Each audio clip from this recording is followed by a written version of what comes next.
Hello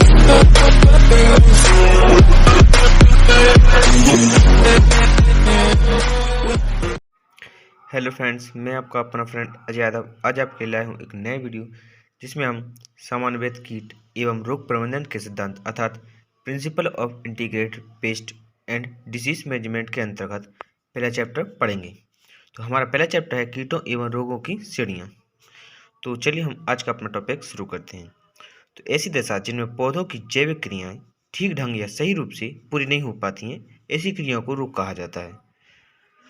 अर्थात पौधों में किसी जीव या पर्यावरणीय कारकों द्वारा कोई विविधता या ऐसी क्रिया पैदा कर दी जाती है जिसके कारण पौधों को भोजन बनाने में, खनिज, पोषक और जल की संस्थारण या उपयोग में करने में बाधा उत्पन्न होती है या उपज में कमी देखने को मिलती है। ऐसी प्रक्रियाओं को रोग कहते हैं। अब पढ़ेंगे पौधों में रोगजनक अर्थात प्लांट पैथोजन कैसे होता है। तो रोगजनक उस अंश या एंट्रीज को कहते हैं जो रोग उत्पत्ति के लिए उत्तरदायी होती हैं। रोगजनक शब्द का अभिप्राय उस वस्तु से है जो पौधों को रोगग्रसित कर उन्हें हानि पहुंचाने का कार्य करता है। अर्थात केवल वे ही कारण रोगजनक नहीं होते हैं जो एक प्रकृति में चेतन हो। इसके अतिरिक्त या इनके अतिरिक्त विषाणु, पोषण तत्व की कमी या अधिकता आदि भी रोगजनक के कारण बन सकते हैं। हम पढ़ेंगे रोगजनकों या पौधों में रोगों के कारकों का वर्गीकरण निम्न प्रकार से किया जा सकता है। तो इसमें दो प्रकार से किया जा सकता है, एक पहला है सजीव और दूसरा है निर्जीव। तो हम पहले पढ़ेंगे सजीव के बारे में। तो सजीव रोगजनक के अंतर्गत ऐसे रोगजनक जो निश्चित रूप से सजीव अवस्था में पाए जाते हैं सजीव रोगजनक कहलाते हैं। इसके अंतर्गत फफूंद, कवक, माइक्रोप्लाज्मा इत्यादि आदि का कार्य करते हैं। तो सबसे पहले पढ़ेंगे फफूंद कवक। ये अत्यंत सूक्ष्म होती हैं जो अपने पोषण के लिए दूसरों पर रहने का कार्य करती हैं। इनका जीवन मृत्युजीवी, परजीवी तथा सहजीवी के रूप में होता है। ये क्लोरोफिल रहित, केंद्रिका युक्त तथा सूक्ष्म पौधे होती हैं जिनमें ना तो जड़ें होती हैं और ना ही तना और ना ही पत्तियां होती हैं। इनमें इनकी शारीरिक रचना बड़ी सरल होती है और जीवन साधारण तरीकों से यापन करने का कार्य करती हैं।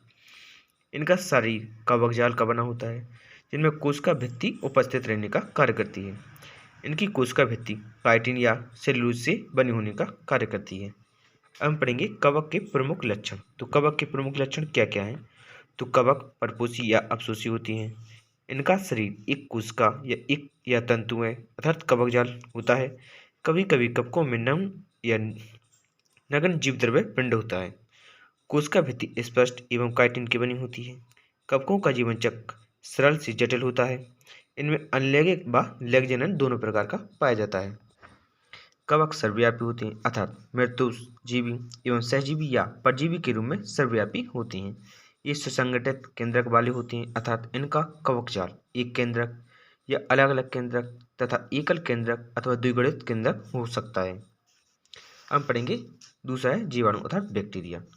तो यह पौधों जगत का अत्यंत सूक्ष्म सदस्य है जिनको बिना सूक्ष्मदर्शी की सहायता से नहीं देखा जा सकता है। बहुत से जीवाणु आकार में इतने छोटे होते हैं कि इन्हें सूक्ष्मदर्शी यंत्र के उच्चतम आवर्धन में भी पूर्णतः दिखाई नहीं देते हैं। ये मृत्युजीवी या परजीवी की भांति होती हैं तथा इनमें पर्णहरिम क्लोरोफिल नहीं पाया जाता है। रचना में एक कोशिका होती है या एक कोशिकाएं होती हैं जिनमें नाभिक तथा लैंगिक अवस्था का अभाव होता है। इनमें पूर्ण केंद्रक नहीं होता है और कोशिका भित्ति म्यूकोप्लाइट की बनी होती है। जीवाणु अविभेदित एक कोशिकीय दृढ़भित्ति वाली प्रोकैरियोटिक सूक्ष्म जीव होती हैं। उदाहरण के रूप में नींबू का कैंकर रोग सेंथोमोनास सिटी के कारण ही होने का कार्य करता है। हम पढ़ेंगे माइक्रोप्लाज्मा। तो इनको फाइटोप्लाज्मा भी कहती हैं।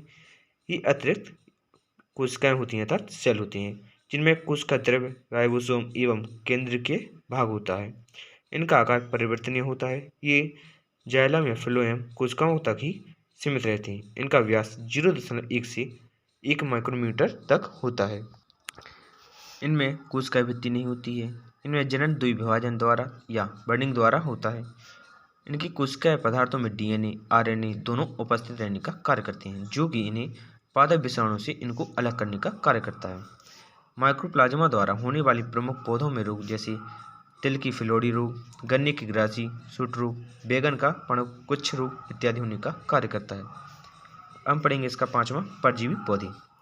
तो परजीवी पौधे के अंतर्गत 3-4 प्रकार के आते हैं, जैसे अमरवीर, धागे के समान गुलाबी, लाल, पीले या नारंगी रंग के होते हैं। और बेनकी, यह जड़ परजीवी है। इसकी प्रजातियां तंबाकू, बैगन, टमाटर, पत्ता गोभी, फूल गोभी, शलजम आदि को प्रकोपित करती हैं। इसका तीसरा है अग्निखुरी या स्टाइगा, अर्धमूल परजीवी है। इसकी मुख्य परपोषी फसलें गन्ना, ज्वार, बाजरा, मक्का, रागी इत्यादि हैं। अब पढ़ेंगे इसका गुलकृमि।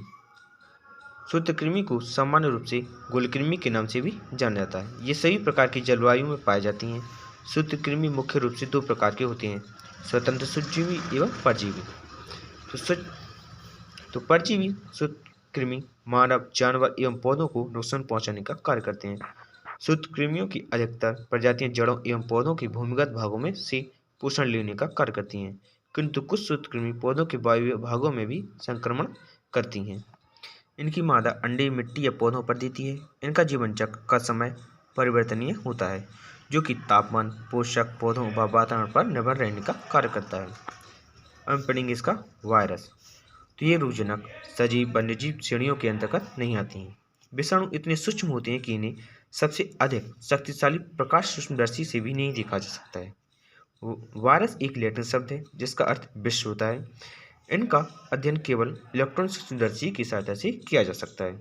ये छोटे से छोटे जीवाणु से भी छोटे होते हैं।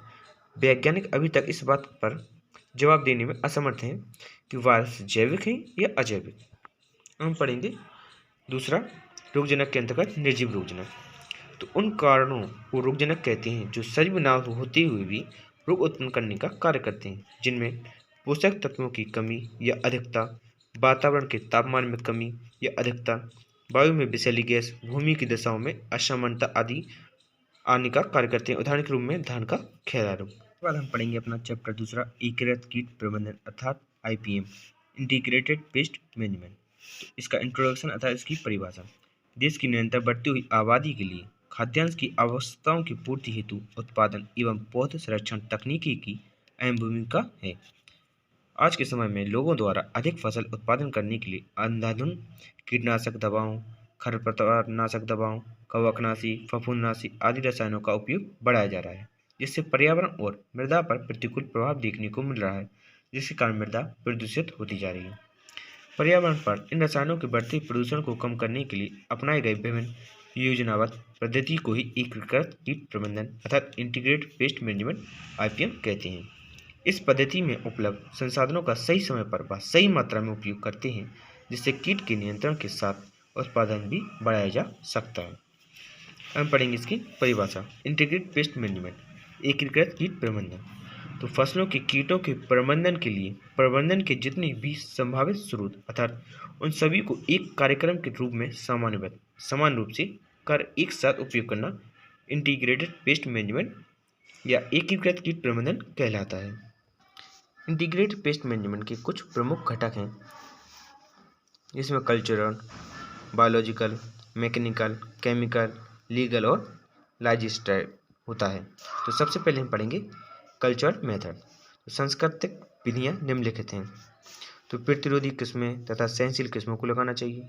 ग्रीष्मकालीन गहरी जुताई एवं खेत की सफाई रखनी चाहिए। बीजोपचार करना चाहिए। फसल चक्र अपनाना चाहिए। समय से बुआई तथा निराई करनी चाहिए। जल प्रबंधन का उपयोग करना चाहिए। पौधों तथा कतारों की सही दूरी रखनी चाहिए। अंतर्वर्ती फसल पद्धति को अपनाना चाहिए। हम पढ़ेंगे इसकी दूसरी जैविक विधियाँ अर्थात बायोलॉजिकल मेथड। तो जैविक विधियों में कीटों के प्रबंधन के लिए परजीवी व परभक्षी जीवों को उपयोग में लाया जाता है, जो हानिकारक कीटों का रक्षण करते हैं तथा फसलों को किसी तरह से नुकसान पहुंचाने का कार्य नहीं करते हैं। इसके बाद हम पढ़ेंगे यांत्रिक या भौतिक विधि अर्थात मैकेनिकल या फिजिकल मेथड। इस विधि में कीटों को हाथ से व नेट से पकड़कर नष्ट कर दिया जाता है एवं पौधों से कीटों के लार्वा को झाड़कर गिरा दिया जाता है तथा नष्ट भी कर दिया जाता है एवं विभिन्न प्रकार के कीट पकड़ने वाले यंत्रों का उपयोग भी किया जाता है यांत्रिक विधियों के द्वारा, जिससे कीटों को नियंत्रित किया जा सके। इसके बाद चौथी विधि है रासायनिक विधि अर्थात केमिकल मेथड। जब खेतों में कीटों का प्रकोप आर्थिक हानि के स्तर से ऊपर हो जाता है, तब कीट नियंत्रण के लिए कीटनाशक रसायनों का उपयोग करना चाहिए। हम पढ़ेंगे एकीकृत कीट प्रबंधन के लाभ अर्थात advantage of IPM integrated pest management. तो स्वस्थ पौधों को बढ़ावा देता है, टिकाऊ जैव आधारित कीट प्रबंधन को बढ़ावा देना होता है, पर्यावरणीय जोखिम को कम करना होता है, वायु और जल के द्वारा भूमि प्रदूषण को कम करना होता है, कीटनाशकों का उपयोग कम करना होता है, कीटनाशक अवशेषों को कम करना होता है, कीट प्रबंधन कार्यक्रम को बढ़ाना इसका मुख्य कार्य है। अब हम पढ़ेंगे इसकी एकीकृत कीट प्रबंधन की अवधारणा अर्थात कॉन्सेप्ट ऑफ IPM। एकीकृत कीट प्रबंधन को पहले जैविक नियंत्रण तथा रासायनिक कीट नियंत्रण के रूप में प्रयोग किया जाता था, परंतु अब इसके द्वारा किसानों को यह अवगत कराने का कार्य किया जाता है, जिसमें किसानों को बताया जाता है कि कौन से कीट लाभदायक हैं और कौन से हानिकारक तथा तब कब इनको खत्म करने का कार्य करना है, जिससे प्राकृतिक संतुलन बना रहे तथा कोई नुकसान ना हो। तो आज के लिए इतना ही, हम मिलेंगे अपनी अगली वीडियो में। तो वीडियो को लाइक कीजिए, दोस्तों को शेयर कीजिए और चैनल को सब्सक्राइब कीजिए ताकि हमारी वीडियो सबसे पहले आप तक पहुंच सके। Thank you for watching my video.